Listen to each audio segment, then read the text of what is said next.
All right, welcome into Pod to Win the Game. I'm Charles Robinson here with Frank Schwab. Frank, we have been pushing the Minnesota Vikings down every Sunday Night Freestyle. We never get around them. We never respect them. They were 7-1 coming into this week. This was it. This was the measuring stick. And it turns out the measuring stick was 4th and 18. Justin Jefferson, one of the most badass catches you'll probably ever see in an NFL game. Reminds me of the Freddie Mitchell, the fourth and forever Freddie Mitchell catch back in the day with the Philadelphia Eagles.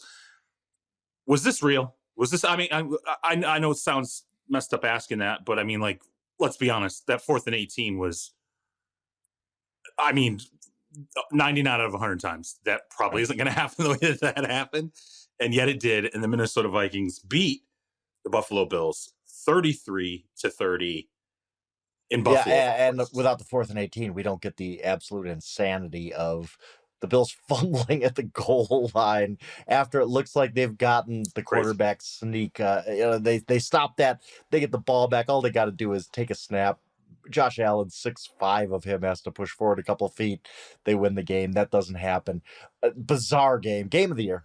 Great game. Really, amazing, really fun. I think to answer your question, it doesn't matter how it happens. You go on the road, you beat Buffalo, who is still a Super Bowl contender in my mind. Like, there's some things we're going to talk about them, but they're some quality team. They're one of the few quality teams in the NFL. And to go on the road and beat them, and now you're 8-1. It's not just like a random, you happen to beat the Bills and now you're 5-4. No, this validates them. It really does. They're going to win the division. We've already said that. But now you start looking at that NFC, and well, when you got a player like Justin Jefferson and also Dalvin Cook, and now you have some confidence, and you can go on the road and beat Buffalo. If you can go on the road and beat Buffalo, you can go on the road and beat Philadelphia. You can go on the road and beat San Francisco or whoever you're going to have to play on the road when you get there. Mm-hmm. But they're probably they might not have to go on the road and beat anybody if they keep winning games. Like, I mean, the number one seed's still in play for them. They're behind Philly right now, but they're playing well enough that they can keep this up. Yeah, I think that this means Minnesota Vikings, whatever we've thought of them before, whatever, they've had some wins where you're like, it's a little bit fraudulent. Hey, you go on the road and beat the Bills, you go 8-1. I'm impressed, and yeah, I think they're here to stay.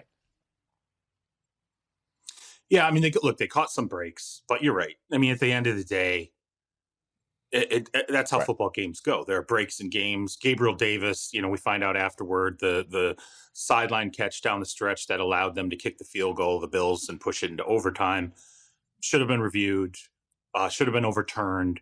So it's not like there weren't breaks that kind of went both ways.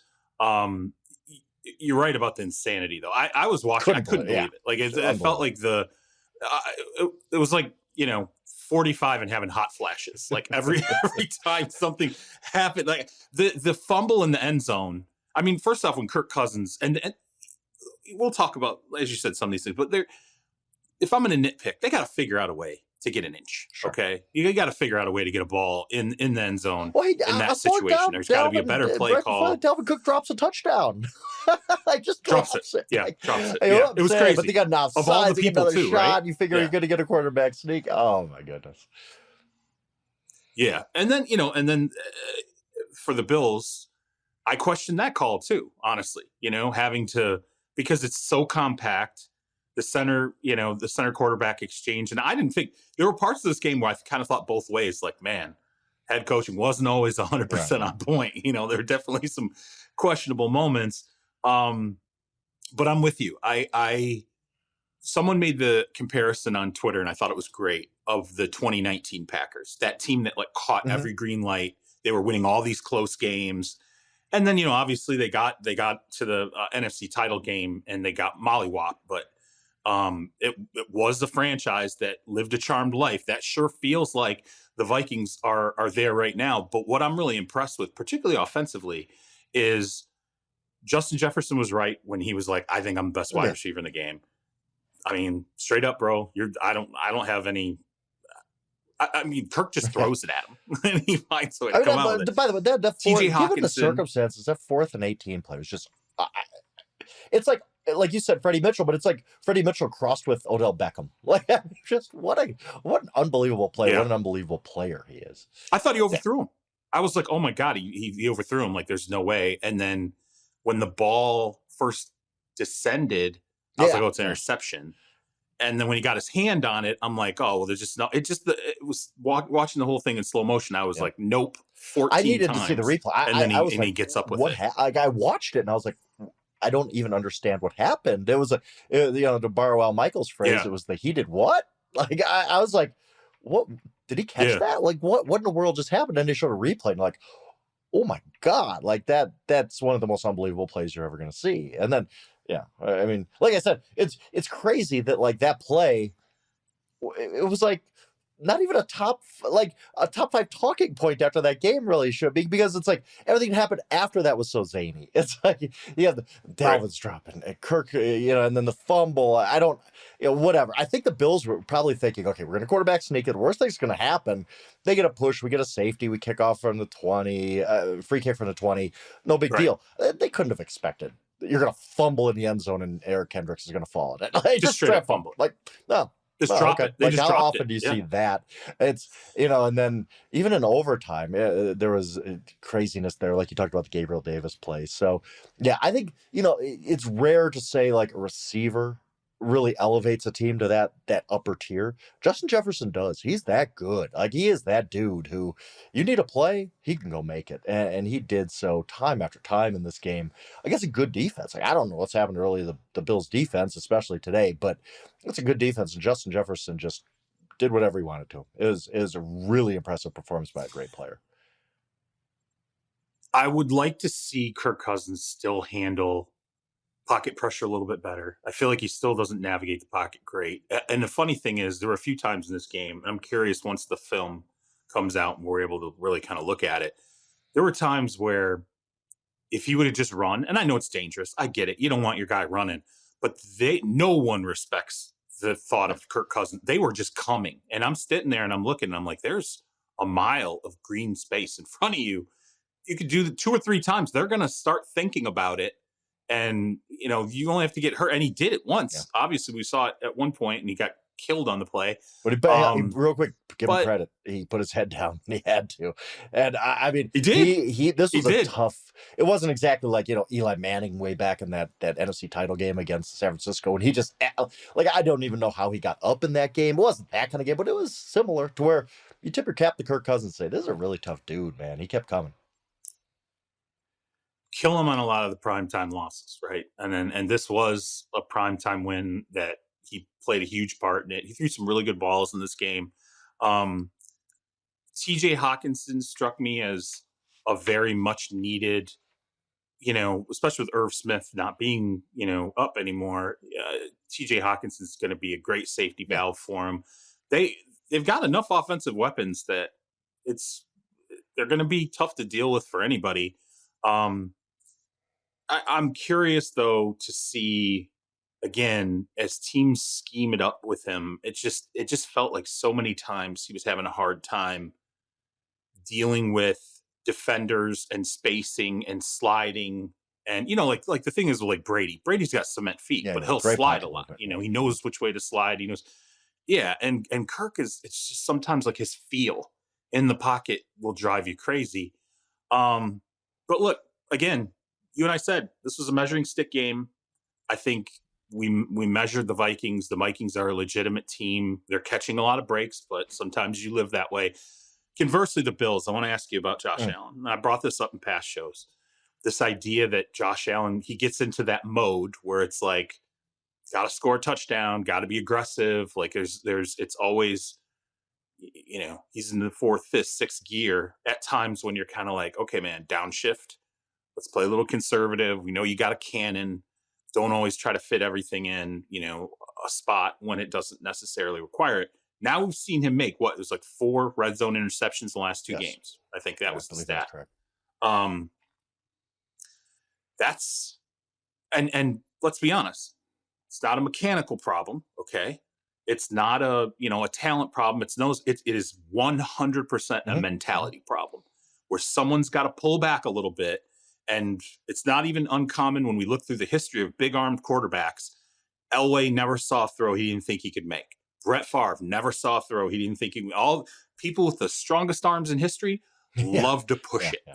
And I think Josh Allen falls He does, right and in you that live with spot. that side. And sometimes you're going to go through this. Sometimes where you just struggle a little bit. Good thing he looked healthy. I mean that was it seems like a million years ago, but Yeah, he the did. pregame when it was like Case Keenum's out with the pregame warm up, so is Josh Allen going to start? It seems like a million years ago. The good news for the Bills is he looked healthy, but that's the only real good news for the Bills out of this game. This is the kind of loss that costs a team a Super Bowl. And it sounds like hyperbole, but it's really not because yes, Like home because field they have kind of a gone on the road to situation. Arrowhead Yeah. Stadium each of the last 2 years and lost to Patrick Mahomes. And this was the year that you got the team, you start hot, you're doing well. Yeah, you had the one loss early, but to the Dolphins, but that's okay. You can still now you've lost to the Jets as a double-digit favorite. Lost at home to the Vikings after you led by, I believe it was 17 at one point. Maybe it was just 14. This is the kind of game you look back on and you say, we didn't make the Super Bowl because we had to go to Arrowhead Stadium again because we lost that game to the Vikings or the Jets or whatever. And a lot of this is on Josh Allen. And I think somebody pointed out, on a replay of the interception that he had Singletary. It was second down, I believe, maybe first down even. He had Singletary in the flat. Dump it off to him. You're going to get at least 5 to 7 yards, maybe a little bit more. Singletary's playing well in that game. He could have gotten a first down for you, but instead he's just locked down field, tries to force the pass in there. I think he's really gripping it a little bit and just trying to put too much on his shoulders. And I talked about this, I think, with you before the season. I definitely wrote about it in a preview. This Bills season has been so much about Super Bowl or bust. And when when you play in LA or New York or wherever, I don't think you feel that every day. I really don't. Like there's just so much going on and people might be, and even in the sports scene, they're bitching about LeBron, whatever. In Buffalo, this is life. I grew up in Wisconsin. Packers football is life. That's all you hear about 24/7. Yeah. Same way in Buffalo. And I wonder if the pressure is getting to the Bills a little bit where they feel like we got to be perfect. We got to make a Super Bowl. And they're just pressing a little bit. And you see that in Allen a little bit. Maybe that's, taking it 2 steps too far. Just a loss to the Minnesota Vikings, a very good team at home. But you just wonder if the pressure of kind of being front runners this year is getting to them a little bit and getting to Josh Allen a little bit. Maybe. I think they've got things to clean up. Again, I'm the most boring person on earth because when you get to the fourth quarter and you're leading by 10, 14, 17 points, I'm going play good defense, run the living out of the ball, dictate tempo. It's unbelievable how many people hear me talk about this, and every single team gets pissed off about it when they've got a quarterback who can throw for 500 a game. They don't ever want to hear about running the football. And again, I'm just going to keep harping on it because we're going to get into the postseason, and I'm going to have a hell of a fun time when we run into this problem and a better team loses a game because of the fact that they couldn't hold on to a lead in the fourth quarter. And by the way, when you run the football and you can establish that tempo, it helps you kind of take a little off of Josh Allen's shoulders, a little of this like gunning for it and pushing, or him taking the running game on his shoulders. And you look at, they might have been a team that needed to make a trade for a running back, not Naheem Hines, a running back, like a Kareem Hunt, a guy who's going to run between the tackles. There's so many good games this week. Let's swing it forward to go to Dallas at Green Bay. Green Bay wins this in overtime, 31-28. A much needed win for Green Bay. Like if they're going to stay relevant this season, they needed to get this one. Christian Watson goes crazy, has 3 touchdowns. Great for the rookie. I think the key talking point here, though, Mike McCarthy, overtime. It's 4th and 3, and you got a choice. You can kick a 53-yard field goal, which is not easy. It's Green Bay in November. It's not going to be that easy for Brett Maher. Instead, McCarthy goes for it. Tony Dungy at halftime, but he said punt it. Like, what? Yeah, what? I saw that. I saw it was a curse. I couldn't even believe he said that. I'm like, that is one of the nonsensical things. No, do not punt there. You're either going for the field goal or going for it. Dallas decides to go for it. They don't get it. Everybody piles on McCarthy. I had no problem with it at all, honestly. The only problem I had is you have to know on 3rd and 3. Okay, we're going to go for it. We're going to run on 3rd down. Get Tony Pollard a shot to get 3 yards. If you get 2, all right, now it's 4th and 1. I think you have to know it's 4 down territory and play it that way. They didn't really, and Dak's pressured on 4th, throws it away, whatever. I had no problem, honestly. Like, we always like to sit here and bang on coaches when decisions don't work out. Well, I thought the decision was just fine. That's a tough field goal. I thought it was perfectly reasonable to go for it there. Yeah, I'm with you. I didn't have any issue. And I read it the same way you read it, is you have to gear the two downs, the third and fourth down, to knowing that you're going for it. You don't go, okay, well, let's do this on third down. Then we make the decision on you fourth make that down. No, you decision make the before third decision down, before right. third down. Totally agree. Yeah, that's the commitment. That's it. And you should, frankly, have something set up in your playbook so hey, if we get into a situation where the final two downs, we're not going to kick it, we need to pick up a first, and it's a short yardage first. Here's the two plays we run. They're the best two plays we got. Let's pull that out. I agree with that. I'm not banging on McCarthy for this game. Like, it's just I'm if anything, I was a little more concerned with you talked about Christian Watson. I will say this for that kid. I've seen him in other games earlier in the season, and the biggest thing I noticed was, holy shit, like, he's really fast. If he ever figures out how to catch a football, he's probably going to be a problem for somebody. I didn't think this would happen, but I mean, he just straight up just ran. It's like just running away. It wasn't like you were watching Devontae Adams do like a stop and go and just blow something. Like, he was just like, yeah, I'm just going to run faster than you. I'm just going to run like hell. And Aaron Rodgers is going to throw. And he should have had 4 touchdowns because he lost the one. Like, he clearly lost it, and he looked up and couldn't figure out where it was. And it hit his right hand, I think, near the goal line. Good Lord. He's, if this is real, this is him. Sometimes we see players. It was almost, I don't want to compare him to Jamar Chase, but remember we went through the preseason, not this last offseason, but the one before, where it was like, he just seemed to lack confidence. It's just like, oh man, he's just like dropping balls, a little bit of lack of confidence or whatever. He had the first game out of the gate, and you were like, okay, here we go. I feel like that's like, going to be, I really do. And he's got a shot. Like, I don't think either of us is saying Chase. No, but he could be the guy. Saying, like, look, sometimes a shot of confidence confidence. Needs to do in that offense. He does. Like, he does. Yeah, and he needs that guy who showed up today, Christian Watson. That's who he gets the rest of the season. That changes their offense. It definitely does. Let me ask you real quick, just big picture. Dallas blew a 14-point lead. Fox showed some crazy stat. I haven't researched this. I need to. That they were like 195-0 in the fourth quarter when leading by 14. I don't know if that's true. That's unbelievable that they've never blown a 14-point lead, but they did today with a defense we thought was, hey, this is a top 3 defense. They're going to carry the way. Are you worried at all about the Cowboys coming out of this game? I'm not. I think they're fine. It's just a loss against a desperate Packers team. I think the bigger question, though, is, do you feel like the Packers can get back in this thing? They're 4-6 in a really bad NFC. No, they're not going to win the division. But hey, whatever. You get in the NFC playoffs, and you're not facing anybody who you're like, we just can't beat this team, no matter if we play our A+ game. I don't think the Packers feel that way about the NFC, and I don't know if it's too late for them either. All right, I'll give you why I'm not worried and why I might be worried. Okay. First off, I'm not worried because Rodgers completed, I was like 14 passes in this game, right? Watson was completely the difference in offense. Like 100% the big play. And there's no way in hell you could ever convince me that the Cowboys could have known and prepared for that guy, because no one was prepared for that guy. Everyone knew he was fast. That was it. We hadn't seen anything. Like last week, we thought he was concussed, and he wasn't even concussed. Like, it was just, I mean, it was like every other week it was a problem. He's hurt, he's down, is this, that, he can't get on the field. Rodgers is pissed. He doesn't trust him. He dropped, the touchdown in the first game of the season and did all these different things. There's no way Dallas prepared for that guy who had the impact the way that he did. And then I think beyond that, so I think that's part of why I'm not worried. They're not going to get caught like that again. Yeah, we just didn't expect it, and it happened, and it changed the complexion of the game. And now the thing that I do worry about a little bit is I still think it's a team that lives. It feasts on, it's like kind of a turnover-driven, momentum-driven team where if they're getting turnovers, that's driving momentum, or if they're getting sacks. I think when they're getting sacks and a lot of quarterback pressure, it's a completely different defense. And when they're getting turnovers, it's a completely different defense. Like, some people are going to bang on the run defense. I mean, yeah, you probably want to clean that up. But that's just a wonky one-game situation where a player came out of kind of nowhere and blew it up, and you didn't expect it. And if you convert on 4th and 3 in overtime, you're probably going to win a game.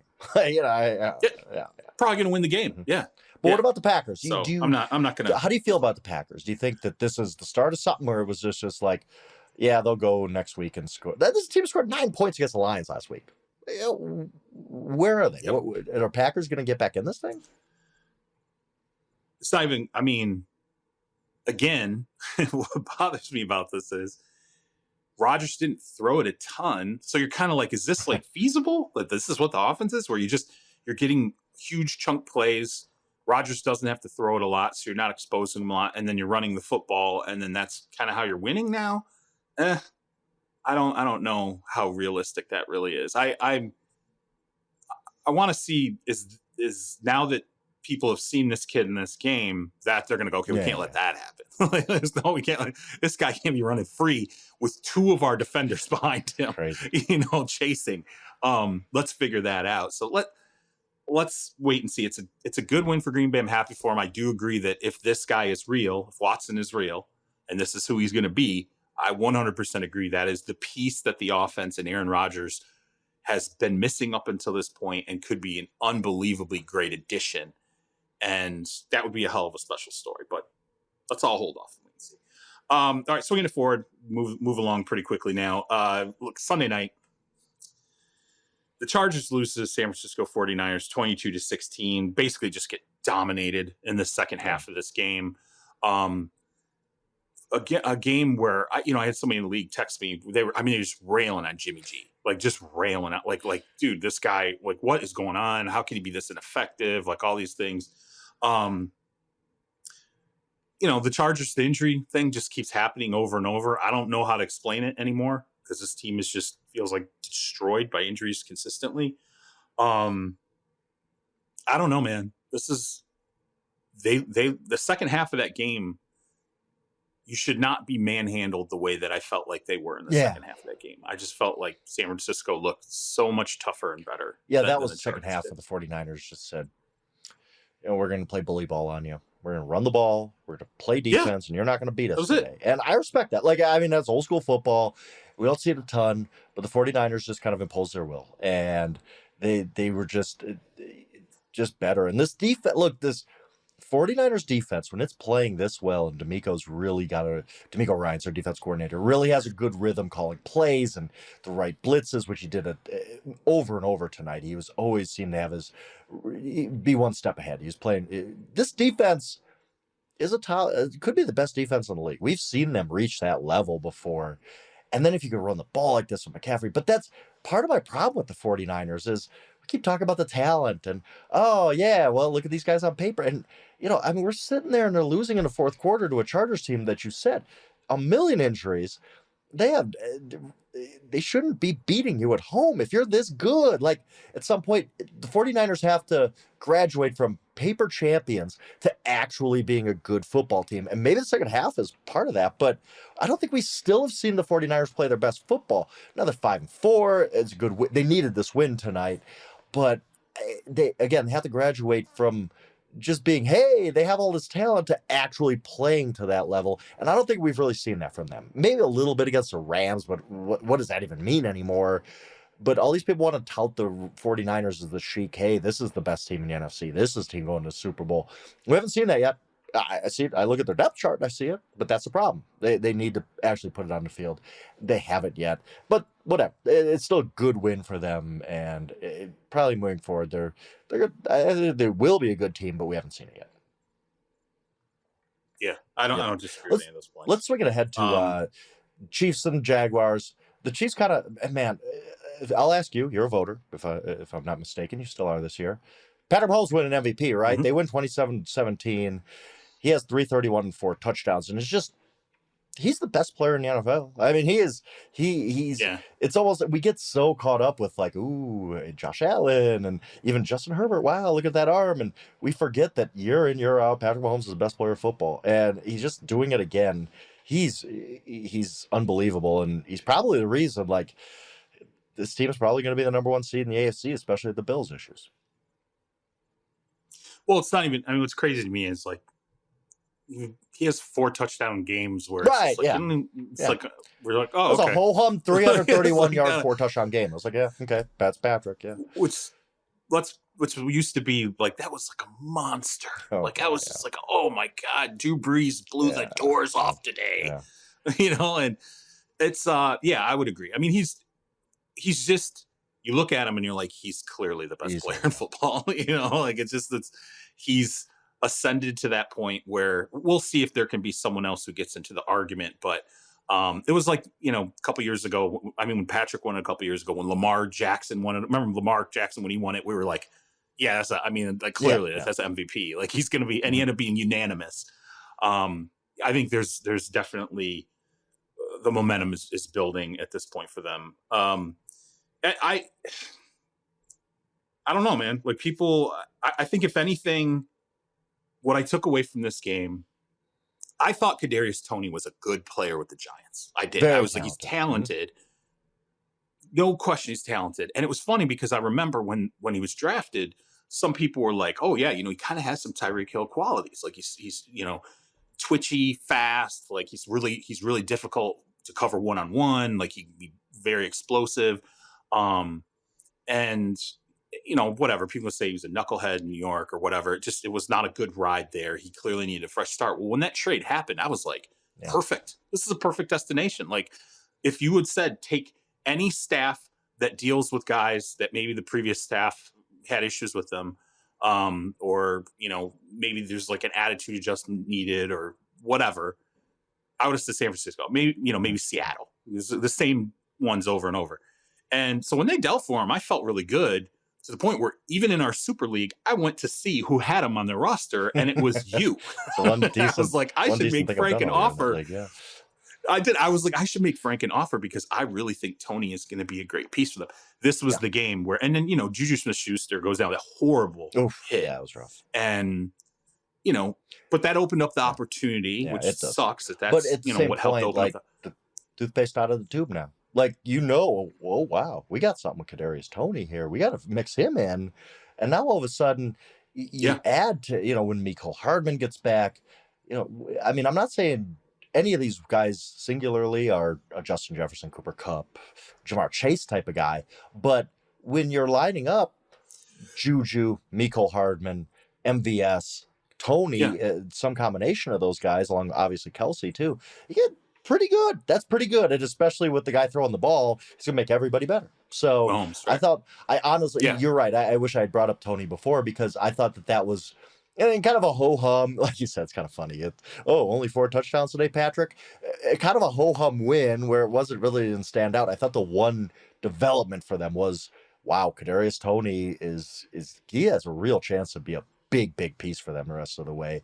Just so talented. And now he's with that quarterback. Yeah, sky's the limit with him, as long as he keeps his head on. I mean, the range of outcomes is still there. Kadarius Toney could be having a fake hamstring injury by December. We don't know. Anything's on the table with him. But, he may have figured out that I'm pissing away my career. I need to do something here, because usually guys like that aren't getting 3rd, 4th chances. I need to make the most of my 2nd chance here. Yeah, and I agree with you when you look at kind of the totality of the collection. You're like, okay, Kelsey's special. There's no question about that. Yeah, and then, the rest of them, the thing is like, all right, well, maybe Toney might ultimately be special once it's, fully realized, or whatever else is there on the table. But it's nice to have a stable of guys who all seem to be pretty above average players. And like you said, the quarterback then takes them an extra mile. I like the way the Chiefs are looking right now. So, all right, moving forward, the Chicago Bears, I mean, they lose this game to Detroit 31-30.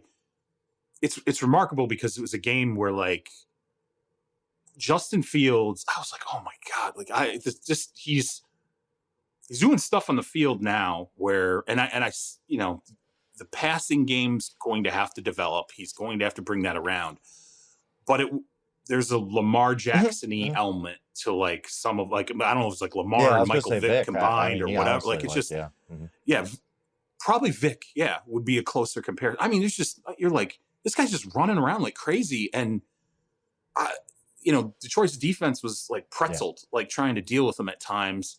And it's wild how this progression has kind of gone from Fields, because it wasn't that long ago where we were like, oh my God, they're going to ruin him. Like, they're not building around him. They're just, it was like a month ago. And then now we're like, dude, he's one of the most exciting watches in football. I'll let you talk about Fields. I know you love Fields, your man crush. He's now on your fantasy team. You dealt with him. You dealt for him. That's how much you love him. I will let you talk about him. But real quick, Detroit, I will just say this, and I will share the conversation that you and I had off air or over text a few days ago, where I reached out to you and I said, hey, I'm watching Robert Saleh here. And it's, I was watching the Jets again. I was like going over the Jets defense, some of the cut-ups, whatever. And I thought to myself, I remember people railing to me in the league about Saleh's defense and like, man, this is his specialty. If he can't get that side of the ball right, what the hell are they doing? This guy's going to be a total dud, all these things. And then it clicked into place. Some of the talent, obviously, additions turned a corner, and the team is gathering itself, and you feel kind of good about it now. And I said to you about Dan Campbell, I'm like, I want to be fair here. I feel like you got to give this guy, regardless of how the rest of the season unfolds. Remember, they're going to have 2 good first-round picks. I mean, really, the first and their second rounders are going to be good picks. I think they got 2 of each. I think you got to give them another year because they are fighting for him. They are competitive in games. And that was before this win. Now, after this win, back-to-back wins, they're feeling themselves a little bit. I'm kind of like, you know what? I'm going to learn my lesson with Robert Saleh and be like, maybe just kind of let it do what it's going to do. Give the guy the 3rd year and see where this goes. Maybe it finally clicks in place and all of a sudden some talent starts to rise to the top and this moves forward. This win convinces me that there is more fight in them. And I'm not just going to bail on the guy and rag on Detroit the way I was. Well, I would never be one to fire a coach after one season. I would. Oh, yeah, I think we will. No, I do agree with you. I think they're playing hard. It just the one thing about Detroit is they needed to get wins. Like, you can't sell your fan base on a 2-15 coach coming back. Like, you just can't. Like, it's just not happening. But they're getting wins. This was a big one for them to come back the way they did. On Justin Fields, it's just awesome. Honestly, part of it is I was so down on that 2021 draft class, where I'm like, none of these guys are going to be that dude. And then out of nowhere, pretty much, Justin Fields, who we knew had talent. Of course he had talent. All of a sudden, really has become a star. Like, in a couple weeks, it's kind of crazy. He's like doing the Willie Beeman thing. Like, he's just out of nowhere. Like, all of a sudden, he's just like Justin Fields is here. Like, oh my God. You saw in the pick to Okuda, the pick 6. It was so damaging. It was a terrible play. Made a bad play. He said after the game, I promise that'll never happen again. It's like, well, Justin, it probably will, but that's okay. But the one thing I did like about Justin Fields is the next drive, he comes back 67-yard touchdown run. Yep. He didn't let it affect him. He didn't let it he just come right back. I'm going to make a play on you. We're going to be fine. Now, look, this is still a work in progress. He gets the ball back, about 2 minutes left. They can't get anything going. Pressure on 4th down. He throws it away. They don't get the win. But Kevin Kaduk, our great friend, texted me, and he's like, the Bears lost today, and I feel good. And I'm like, you should, because you got the quarterback, and you got a team that, okay, they're going to go into next year. Like you talked about the Lions. Bears are in the same boat where they have really good draft picks, a lot of cap space. You would assume by now they know, wow, we got a dude at quarterback. Let's build. Let's get the guys around him, and we can then see Justin Fields take the next step. But I think what you're seeing in his development the past couple of weeks has been just so rapid and awesome that you're like, it's there. You could see it's there. Now you just have to take it to the next step of getting the guys around him. It just looks so obviously different, right? Like, it's anytime it was we compare it to Vic was because when you and I watched Vic play in the NFL, he looked like he was running, like he was at a completely different speed than everybody else. I've still never seen anybody like Michael Vick. I love Lamar Jackson. I think he's a better runner just in some ways. I've still never seen anything like Michael Vick. He was a force. But yes, you could see that kind of element in Justin Fields where it's like, guys, not many guys on this planet can make NFL players look slow. And Justin Fields makes dudes look slow. We talked about Christian Watson too, and I also think this is another guy too where it was like maybe he just needed a shot of confidence, needed like a win. He needed to have a game where he felt dominant again, and he was like, "Oh yeah, that's right, I'm this dude. I can do this." Like, and once you kind of figure out that I can play at a different speed, and he kind of has this go for it mentality. Like some of these runs where you're just like, man, there's not like a hesitation. Like he's like, okay, I'm gone. Like I'm gone. See everybody, I am gone, and I'm going to get there. I just think, honestly, how it's impressive. fast this happened. I remember sitting watching that awful Washington-Chicago Thursday night game and being like, maybe this ain't going to happen for Justin Fields. That was like, what, October 15th? Like, not even a month later, we're like, oh my God, Justin Fields is the truth. Like, he's Michael Vick. What? Like, it's crazy. You just don't see that happen very often. That's why it's such a fun story. And the thing is, too, that last drive, I was the same way with you. I'm like, okay, let's see now. Now he's got the opportunity. Can he bring him down the field and win a game? But I will also say this. Cole Kmet had gotten hit in the leg. He had that, he and Okudah collided. I think that hurt that last drive. And then, because you want that guy to be healthy. And then let's be honest, like, you got to kind of sit there and go, okay, are we going to be aggressive like Chris Greer and go get our guy that Tyreek Hill needs? Are we going to be aggressive like Howie Roseman and go get the A.J. Brown he needs? I'm curious to see the Bears kind of start to build around him. To me, if this is real and it feels real, and we'll see where it goes the rest of the season. Still not going to say that this is the greatest gift ever, but it's definitely turned in the right direction. If you have found the quarterback and this is real, the snapshot that we have now, I don't care what happens the rest of the season. If he stays healthy, that's the thing. Everything shifts. Now it's the seismic shift. Yeah, it's just fun. It's look, we're seeing quarterback play down across the board. It's just nice to see a dude who really has emerged. It's just been fun to be on this kind of rocket ship. Justin Fields taking off.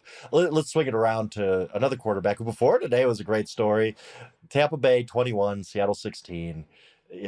Geno Smith's story gets a little unrailed, I guess, but I thought Geno played okay. It was just one of those games that kind of got away from Seattle a little bit. They just didn't play well. They were a little flat. Maybe that comes from being in Munich. I do think the story out of here, though, and I kind of wrote this Thursday because I'm watching Panthers-Falcons, and that was a dreadful game. And the only thing I'm thinking is the Buccaneers would absolutely have to just, like, forfeit the second half of the season not to win the NFC South. Like, the NFC South is just awful. The Buccaneers finally get a win they needed. They're back to 5-5, and I think they're going to be okay. Does this mean anything to you from the Buccaneers standpoint? They're going to make the playoffs. They're going to host a game. Can they get it going? Like, maybe this was a sign that they could still be an okay team?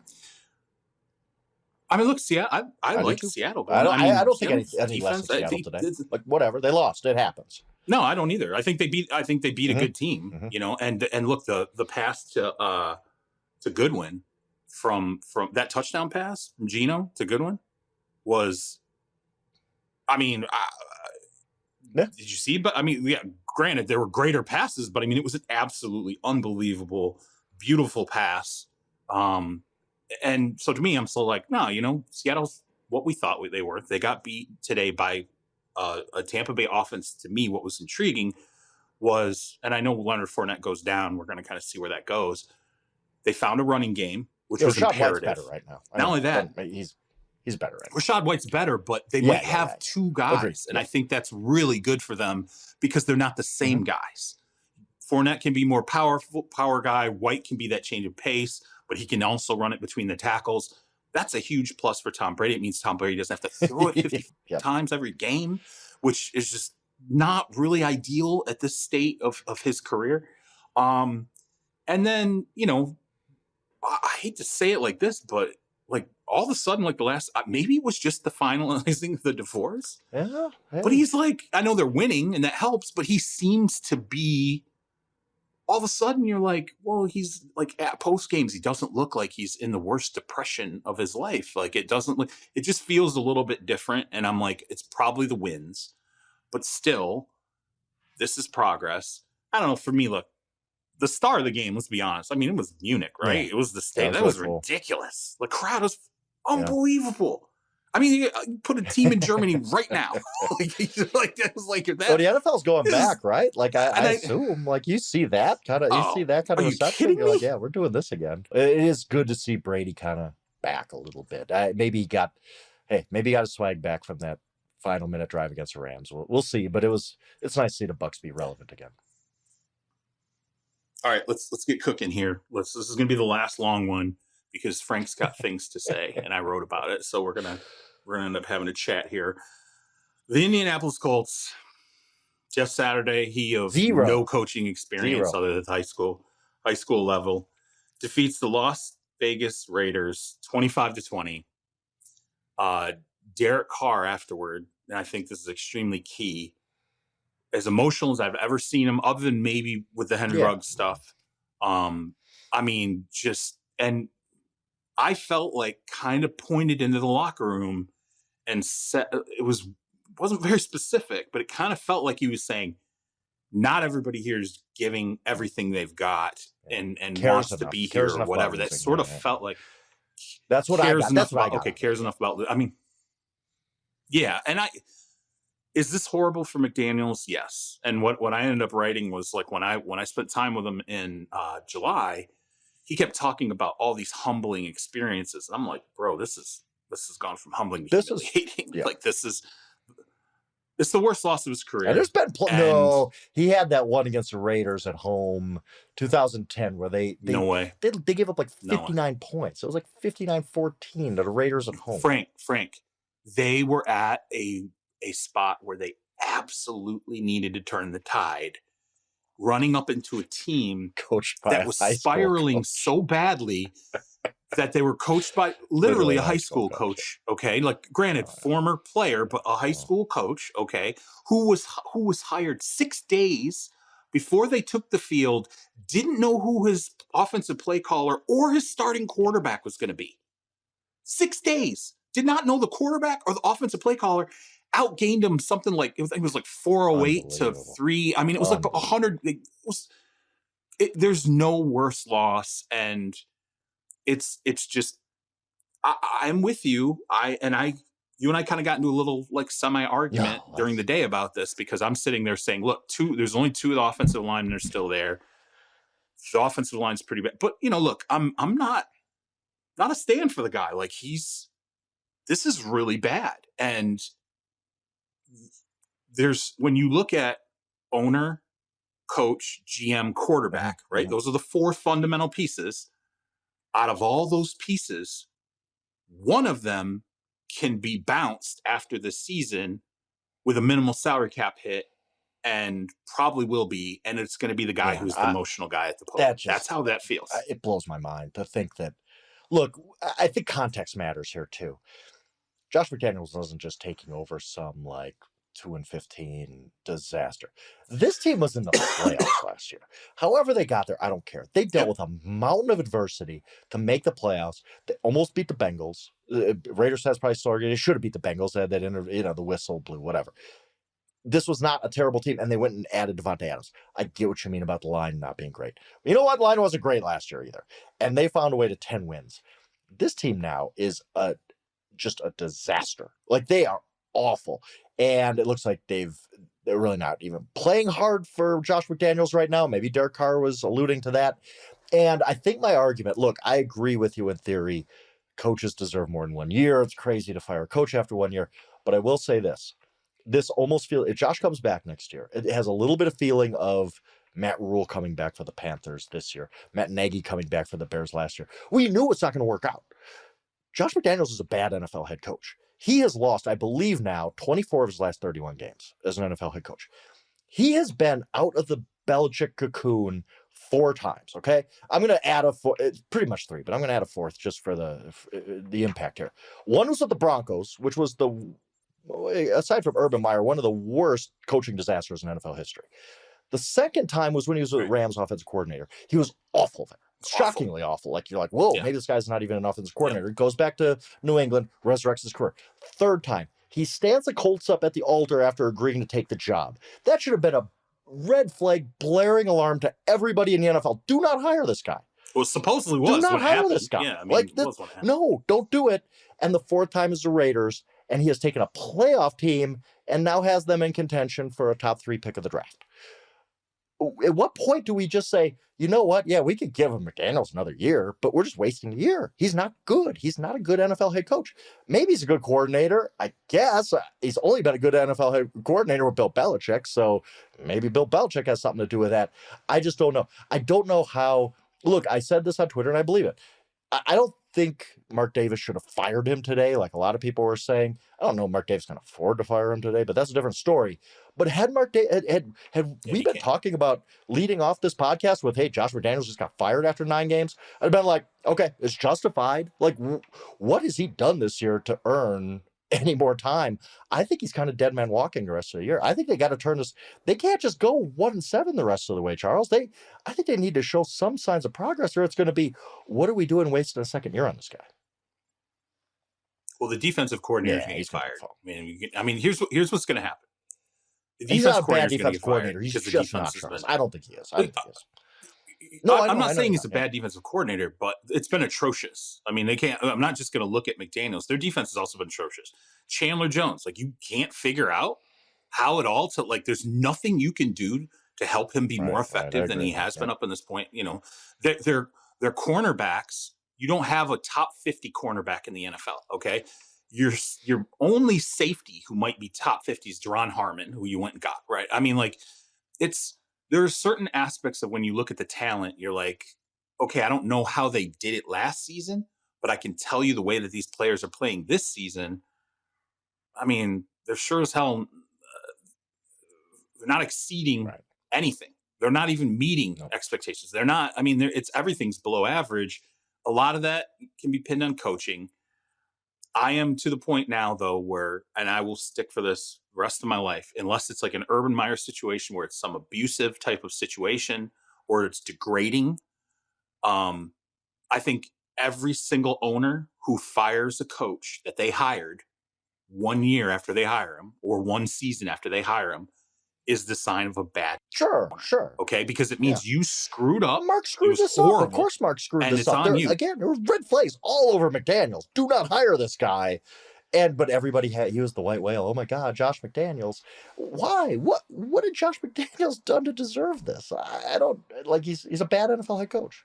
At this point, maybe he turns it around. Maybe wins the Super Bowl next year. I don't know, Charles, but he's a bad NFL head coach right now. Again, the comparison to Norv Turner, like, I get it. Like, and you and I have been there, and we see a lot of guys who are good Wade coordinators and, who are not good head coaches.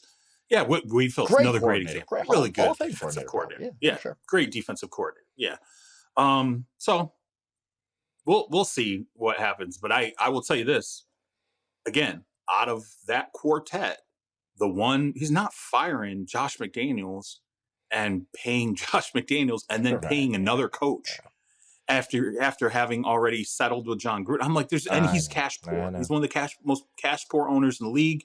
It's not happening. What's going to happen is they're going to be awful the rest of the season. They're going to be in play for a top draft pick.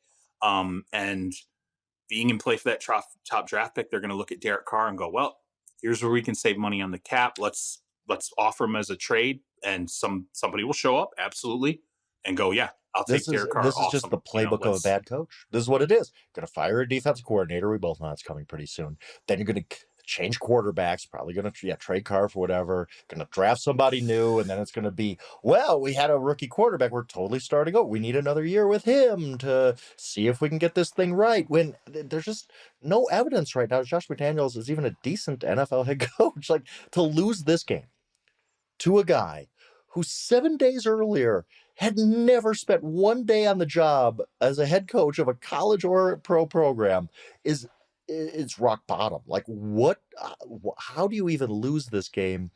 And they just look like the better team. They look like the more well-prepared team. The Raiders look flat. There's nothing about the McDaniels experience that leads me to believe it's going to get any better. Do I agree with you in theory that coaches deserve a second year to see what happens? Sure. I don't have any confidence though. Like, what's going to get better? Like, again, last 31 games, he's 7-24. Like, it's not just this. It's leaving the Colts at the altar. It's the Rams offensive coordinator debacle. It's the absolute disaster with the Broncos the first time around. If Josh McDaniels hasn't been with Bill Belichick, he's really not had much of a career. And I don't know what turns around. I just don't. You can get Frank on Twitter at Yahoo Schwab. You can get me at Charles Robinson. You can get our ace producer at Brett Rader. Also, check out the mothership at Yahoo Sports. And if you could, help us keep Terez Paylor's legacy alive by visiting Breaking Tea, as in capital T.com/Terez for the All Juice tee or hoodie. Remember that proceeds from that purchase go to support the Terez Paylor Scholarship at Howard University and also Power Mizzou. You can check out the scholarship in his name at Power Mizzou as well. Just check out our podcast description. We'll tell you how to get the money there. Please, if you could, leave some 5-star reviews. Tell a friend. Somebody ripping me in the reviews recently, which I didn't even know until like a family member was like, like some guy in here like ripping the crap out of you and saying like, Mrs. Therese and everything. I'm like, well, that's not really an insult. I'm like, everybody Mrs. Therese. I'm like, it's not. But yeah, so if you could leave some 5-star reviews. The haters hate nothing more than being drowned out by positive reviews. So if you could go in there, push that jack wagon down in the equation, leave Frank and I some positive reviews. We'd really appreciate it. Also, share it. Tell a friend about it. Help us grow the family. We will be back on Wednesday night with a new episode. We'll talk to you then.